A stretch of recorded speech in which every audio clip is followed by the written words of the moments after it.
Hey, thanks for joining me.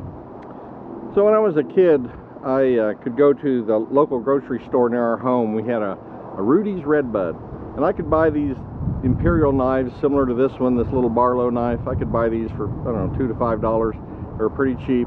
And I used to love knives when I was a kid, and I would bring them home. My dad would teach me about knife safety and how to sharpen a knife, how to be safe with it, how to use it.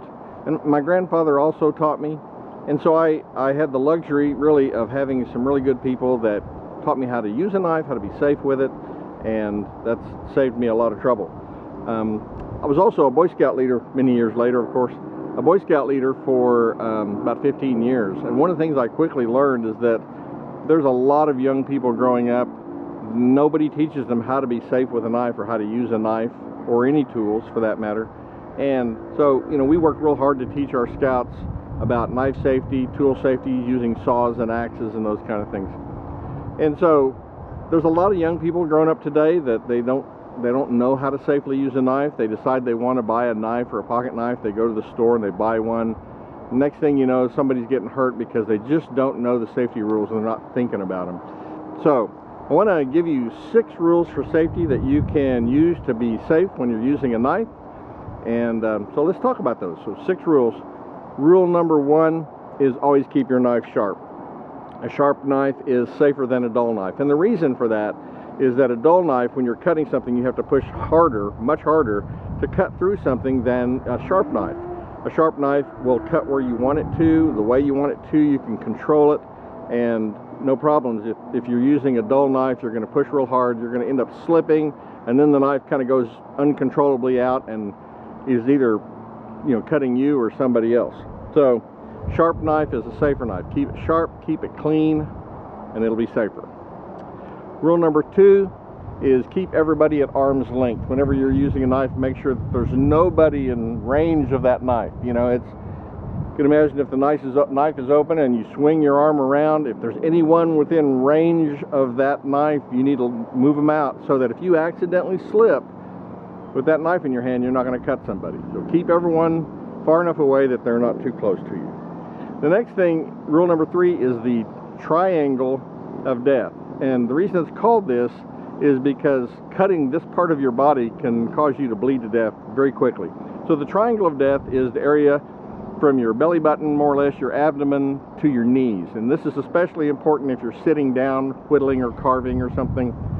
That area of your body has some pretty big arteries in it that if you cut one of them, you will bleed to death very quickly. So the triangle of death is from your belly button or your stomach down to the end of your knees. And this is especially important when you're sitting down working with any sharp tool, that you be real careful to not cut towards that part of your body, because a cut on the inside of your leg into a femoral artery could be catastrophic. So remember that triangle of death and keep your blades away from that. Rule number 4 is to always cut away from yourself. Never cut towards yourself. Now I know you'll see some wood carvers and they're cutting, towards their own fingers and stuff, and if they're not too careful, they're going to cut themselves. And that happens. And if you do a lot of wood carving, you end up with some band-aids on your fingers. But when you are learning to use a knife especially, it's important that you learn to cut away from yourself, that you're pushing the knife away from yourself. And the thing that's important to keep in mind is your other hand. So when you're cutting something, especially if you're holding it in your other hand, make sure one of your fingers isn't in the path of that knife. One of the worst cuts I ever got had a big tall box had a tabletop in it, and I was holding onto the top of the box, and I stuck my knife into the top of the box and dragged it across my thumb and just sliced open the side of my thumb. Real easy to do because I wasn't thinking about this other hand. I was just trying to open this box. Now, anytime you do wood carving or anytime you're cutting anything, there's a good chance that what you're cutting is going to be held by your offhand, your left hand if you're right-handed.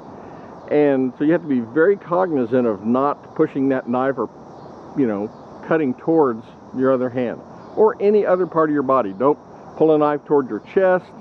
Don't cut towards your legs, especially remember that triangle of death. We don't want to cut towards that. Always make sure you're cutting away from your body. Be real cognizant of where your other hand is and your fingers and how you're using that knife. So that's rule number 4. Rule number 5 is to always close the knife or put it in a sheath when you're not using it. So if you're using a sheath knife like this, and you're done using it, put it back in the sheath. If it's on your belt, put it back in the sheath. If you're done using it, put it back in the sheath to store it. If you are using a pocket knife, don't leave a pocket knife laying around with the blade open. If you're done using it, close the blade, put it back in your pocket, put it away. Don't leave sharp knives laying around for other people to accidentally get cut with, especially children, because they'll pick them up. So anytime you're done using your knife, close it, put it away, and make sure it's safe. And rule number 6 is really about technique.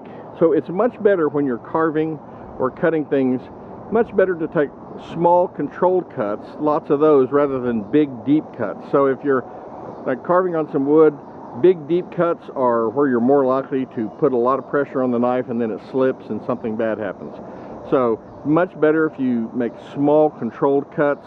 Again, if that knife is sharp, it'll do that. And make lots of small controlled cuts rather than big deep, trying to remove a lot of material at one time. So you just got to be thinking about how you do it. Nice small controlled cuts are always going to not only give you a better looking product, whatever you're carving, it's also going to be safer. So those are my 6 rules of knife safety. I'm sure you can probably come up with some more if you have some others that you think are important. Please don't hesitate to leave me a comment and tell me about those. I always appreciate it when you watch my videos. Do please leave a comment if you have a thought. And if you would, please click on the like and subscribe buttons. That'll help the channel grow. And as always, thanks for watching.